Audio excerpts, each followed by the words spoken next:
Hey students, welcome to the Sun Academy. इस video में हम डिस्कस करेंगे हर्शे एंड चेज का एक्सपेरिमेंट। और ये एक और एक्सपेरिमेंट है जो कि बयान करता है हमारे डीएनए को प्रूफ करता है एज एन हेरिडेटरी मटेरियल। तो हम पढ़ रहे हैं DNA as a hereditary material. DNA हमारा हेरिटेज के अंदर, हमारी हेरिटेंस के अंदर एक रोल प्ले करता है और डीएनए के ऊपर जो है हमारे जीन्स प्रेजेंट होते हैं। इस बात को प्रूफ करने के लिए दो एक्सपेरिमेंट हैं हमारे बुक के अंदर। पहला एक्सपेरिमेंट हमने पिछली वीडियो में डिस्कस किया है। अब हम दूसरा एक्सपेरिमेंट आज की इस वीडियो में पढ़ने वाले हैं।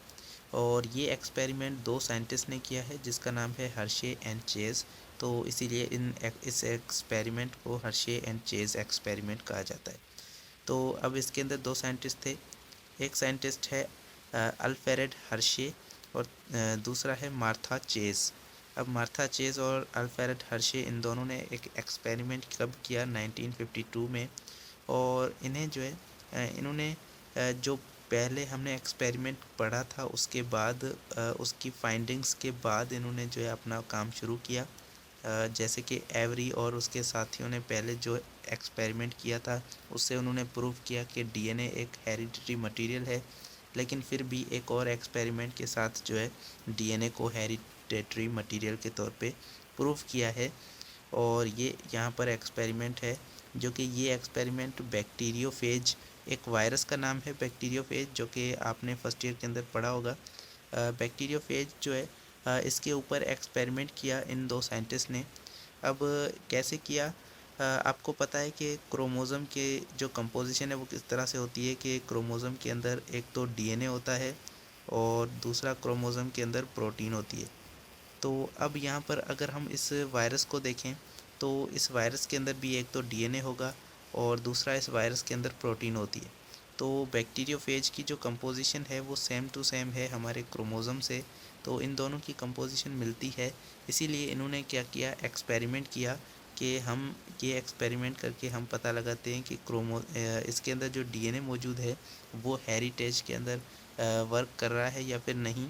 या फिर इस वायरस के अंदर जो प्रोटीन मौजूद है वो जो है फंक्शन कर रही है हेरिडेटरी मटेरियल के तौर पे। तो अब यहाँ पर इन्होंने एक्सपेरिमेंट किस तरह से किया, देखें वायरस के ऊपर जो वायरस का इन्वेलप होता है या फिर वायरस का जो कैप्सूल होता है वो प्रोटीन का बना होता है, प्रोटीन कोट होती है। और वायरस के अंदर जो कैप्सूल के अंदर डीएनए मौजूद होता है वो उसका हेरिडेटरी मटेरियल होता है। तो यहाँ पर उसका डीएनए होता है बैक्टीरियोफेज का, और ये उसकी जो है यहाँ पर ये बॉडी जो होती है ये प्रोटीन की होती है, ये कोट जो होती है ये प्रोटीन की होती है। तो अब इन्होंने जो एक्सपेरिमेंट किया वो इन्होंने लाइटिक साइकिल को जो है नज़र में रखते हुए किया।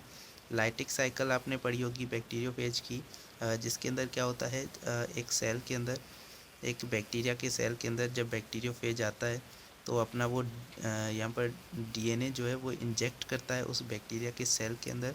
और जब वो डीएनए इंजेक्ट करता है तो उसके बाद वहाँ पर जाकर उसके सेल के डीएनए को जो है वो कंट्रोल करता है और उसके बाद अपनी प्रोटीन्स बनवाता है। और अपने बाद में लास्ट में क्या होता है, उसके अंदर अपने वो प्रोजेनी छोटे से जो है वायरसेस बनाता है। और वो वायरस जब बन जाते हैं तो वो उस सेल को तोड़कर वहाँ से वो वायरसेस बाहर निकलते हैं। तो जो वायरस यहाँ से सबसे पहले अटैक करेगा उस वायरस से जो है वो उसके डीएनए से बाकी के वायरस जो है ये बनने वाले हैं। तो ये बात प्रूफ करेंगे यहाँ पर ये दोनों साइंटिस्ट कि जो वायरस अटैक कर रहा है स्टार्ट के अंदर बैक्टीरियोफेज, उससे जो है वो छोटे प्रोजेनी बनेंगे और उसके उसके डीएनए से बनेंगे। तो ये बात प्रूफ करेंगे यहाँ पर ये। तो लाइटिक साइकिल को इन्होंने देखा और उसके अंदर न्यू जो फेजेस बन रहे हैं, नए जो वायरसेस बन रहे हैं वो वहाँ पर उनको ये रिकॉग्नाइज़ करेंगे। One that new which molecule of the phage work as a hereditary material. तो उसके इस लाइटिक साइकिल को ये यूज़ करेंगे जिससे इन्हें पता चलेगा कि नए जो फेजेस बन रहे हैं, छोटे नए जो वायरसेस बन रहे हैं, छोटे बच्चे जो बन रहे हैं, उनके अंदर कौन सा मॉलिक्यूल जो है वो हेरिडिटरी मटेरियल के तौर पे वर्क कर रहा है। तो हर्शे चेज़ ने इन्होंने क्या किया, इन्होंने दो आइसोटोप को यूज़ किया। एक है फास्फोरस का आइसोटोप जो कि 32 है, एक है सल्फ़र का आइसोटोप जो कि है S 35। तो यहाँ पर ये दो आइसोटोप यहाँ पर इन्होंने यूज़ किए। यहाँ पर ये दोनों क्या हैं, रेडियो एक्टिव आइसोटोप हैं। तो जब भी हम कोई अलग सी चीज़ जो है डाल देते हैं किसी और मॉलिक्यूल के अंदर, तो वो मॉलिक्यूल के अंदर हमेशा रहती है और वो हमें चाहे वो मॉलिक्यूल किसी भी रिएक्शन से वो निकल के आए, वो हमें चीज़ जो है वो लास्ट में उसके प्रोडक्ट में वो हमें मिलती है। तो इसका मतलब है इन्होंने सबसे पहले देखें किया क्या, इन्होंने बैक्टीरियोफेज को लिया और बैक्टीरियोफेज के अंदर इन्होंने लेबल कर दिया, इन्होंने रेडियो एक्टिव जो है वो मटेरियल डाले। सबसे पहले इन्होंने वायरस का जो डीएनए था वो लिया और डीएनए के अंदर इन्होंने जो है डीएनए के अंदर आपको पता है कि फॉस्फोरस मौजूद होता है। तो जो फॉस्फोरस होता है डीएनए के अंदर, इन्होंने उसके अंदर जो है फास्फोरस का एक आइसोटोप यूज़ किया जो कि है P32। तो अब ये P32 जब वायरस के डीएनए के अंदर गया तो अब ये वायरस के डीएनए के अंदर मौजूद होगा। तो जब वायरस के जो फेजेस बनेंगे तो उन फेजेस का जो डीएनए होगा उसके अंदर भी ये P32 अगर मौजूद होगा, तो इसका मतलब है यहाँ पर ये बैक्टीरियोफेज का जो डीएनए है वो सीधा लिंक कर रहा है फेज के उनके बच्चों के डीएनए के साथ। दूसरा इन्होंने क्या किया, प्रोटीन को लिया। प्रोटीन के अंदर आपको पता है सल्फ़र मौजूद होता है। तो अमीनो एसिड्स के अंदर जो सल्फ़र होता है लिंक करता है, बॉन्ड बनाता है बीच में। तो उस सल्फ़र को इन्होंने क्या किया, उसका एक आइसोटोप लगा दिया जो कि था S35। अब ये आइसोटोप अगर प्रोटीन जो है ये पेरेंट से ऑफस्प्रिंग के अंदर अगर ट्रांसफ़र होती है तो यहाँ पर ये प्रोटीन का आइसोटोप जो है, जो नए फेजेस बनेंगे उनके अंदर ये प्रोटीन का आइसोटोप मौजूद होगा। तो यहाँ पर अगर ये नए जो फेजेस बन रहे हैं उनके अंदर ये P32 मौजूद होगा, तो इसका मतलब है कि डीएनए हेरिडिटरी मटेरियल है। अगर वहाँ पर S37 उनकी प्रोटीन के अंदर मौजूद होगा, तो इसका मतलब है कि प्रोटीन क्या है, हेरिडिटरी मटेरियल है। तो इस तरह से ये पूरा इन्होंने प्लान बनाया जिसके अंदर इन्होंने दो आइसोटोप को यूज़ किया, एक को डीएनए के अंदर, एक को प्रोटीन के अंदर, प्रोटीन कोट के अंदर। और उसके बाद इन्होंने क्या किया, बैक्टीरियोफेज की life cycle, lytic life cycle को इन्होंने स्टार्ट किया। अब जब न्यू फेजेस बने तो were coming out of the host contain only P32 not S35।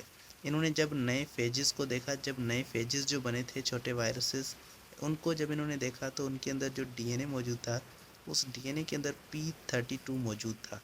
मतलब कि फॉस्फोरस जो इन्होंने आइसोटोप फॉस्फोरस का यूज़ किया था वही आइसोटोप यहाँ पर मौजूद था, लेकिन इन्हें जो है सल्फ़र का कोई भी आइसोटोप उसकी प्रोटीन के अंदर नहीं मिला। प्रोटीन के अंदर उन्हें नॉर्मल सल्फ़र मिली और S35 उन्हें नहीं मिला।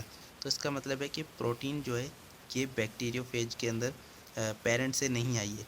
इन फेजेस के अंदर पेरेंट से ये प्रोटीन नहीं आई है, बल्कि पेरेंट से इन्हें क्या मिला, इन्हें डीएनए मिला। तो इसका मतलब है कि अब ये क्लियर हो गया कि डीएनए जो है वो हेरिडिटरी मटेरियल है और वो पेरेंट से ऑफस्प्रिंग के अंदर आता है।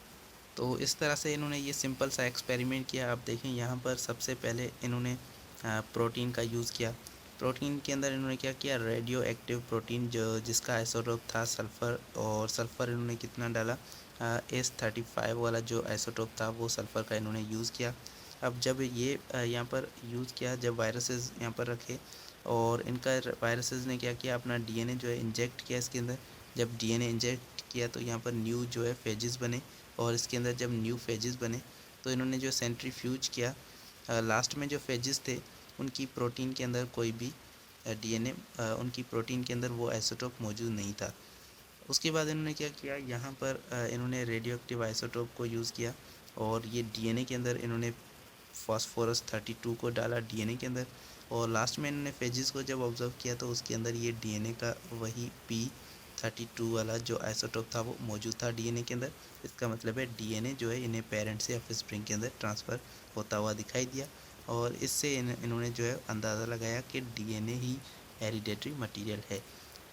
तो ये था हमारा दूसरा एक्सपेरिमेंट जो कि एक्सप्लेन करता है कि डीएनए एक हेरिडेटरी मटेरियल है, और इसके साथ हमारा ये topic DNA as hereditary material वाला टॉपिक हमारा फिनिश होता है। नेक्स्ट वीडियो में हम डीएनए की रेप्लिकेशन को स्टार्ट करेंगे। डीएनए रेप्लिकेशन हमारा एक बड़ा प्रोसेस है, उसको एक्सप्लेन करेंगे अच्छे से। मिलते हैं नेक्स्ट वीडियो में। Thank you so much. अल्लाह हाफिज़।